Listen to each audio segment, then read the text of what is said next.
Hello, class. I wanted to go over week seven's formative assessment.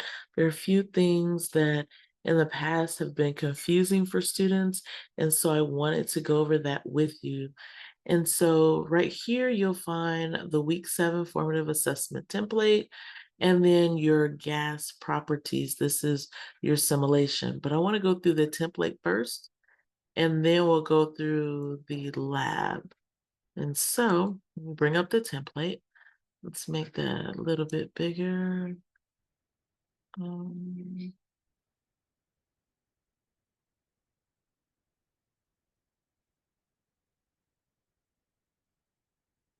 Move that out of the way so I can make this a little bit bigger.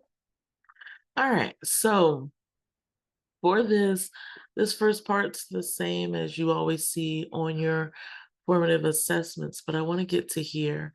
So you're going to design experiment to measure the relationship between pressure, volume, temperature, and also the number of particles. And so when you're looking at that, I'm going to show you that through the actual simulator on how you're going to do that. Then you're going to create graphs based on your predictions as well as your observations.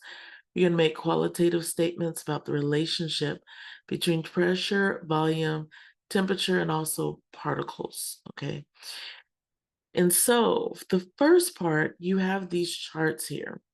And in this first box, in this column, you are going to determine what would be your volume pressure graph. In other words, you want to know if if we increase the volume, will the pressure increase or will it decrease? Okay. And so you're going to draw a graph based on that information. And then you're going to explain it over here in the box next to it. You're going to do the same thing for volume and temperature. You're going to draw a graph and then you're going to explain your graph. Then you'll do the same thing for temperature and pressure. The graph is actually here and you're going to explain it. You'll do the same thing for the number of particles. These are gas molecules compared to volume, and then you're explaining it here in the second box. Okay. These are just your predictions. Okay. This is not based on what you find in the lab once you do the experiment. So these are just simply predictions. All right. So then the second part is the actual experiment. So you're going to perform your experiment and then you're going to do what you did up here, except for this time it's going to be based on your experiment. So the first time you do these boxes, it will be based on your predictions. The second time for number one, they say you can do Excel spreadsheet or you could just set it up simply like this. I'll leave that up to you. And you're going to do the same thing, except for this is based on your experiment. You want to draw your graphs and then explain how your graphs are different from what you predicted. Okay. So then now you're going to make sure that you do corrections, okay, to your previous graphs, but you want to do those in a different color so that I know that there's a difference between what you predicted and what you actually found, okay? And then for this table, you want to direct or indirect. Direct meaning that if one increases, the other will increase, or if one decreases, the other will decrease.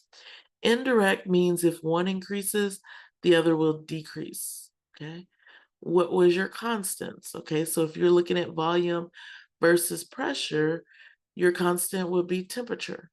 Okay, and then whose law is that? Which law shows the relationship between volume and pressure? And then briefly, why according to the particle model. So you're going to explain why you got direct or indirect. Okay. And then using your results, explain each of the following scenarios. Okay. Make sure to refer to which graph can be used as evidence for your answer. So you go through that. And then part two has to do with the kinetic molecular theory. And so you're going to look at gas properties and then follow the instructions on what to do there. And then this is just a question that you're going to answer based on your results for number 2 and number 3 and number 4. Okay. If you have questions on how to fill in this worksheet, please let me know. But make sure that you are doing both the predictions and also the actual experiment. Okay, so look at number 1.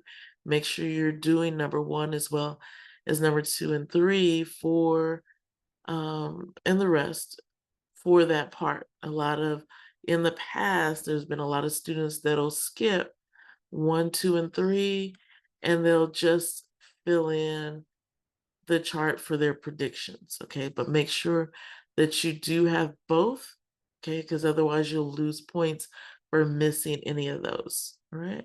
So now let's look at the simulation. So the simulation for gas properties, you're going to click on Ideal. And if you look at this, you can add particles that, and once you start adding particles, whether they be heavy or light, then you have the options of changing the volume, the temperature, the pressure, okay? And so this represents your moles of particles, okay? If you're wanting to look at temperature and pressure, then you want to hold the volume constant, okay? To increase your temperature, you're going to hold this heat button up, okay, and keep it there, and you'll see that the temperature starts changing. You can keep that in Kelvin or you can change it to Celsius. For this particular experiment, it doesn't matter, okay? Ideally, we want temperature to be in Kelvin for the ideal gas laws, okay? And so if you want to lower the temperature, you're gonna hold it on cool, okay?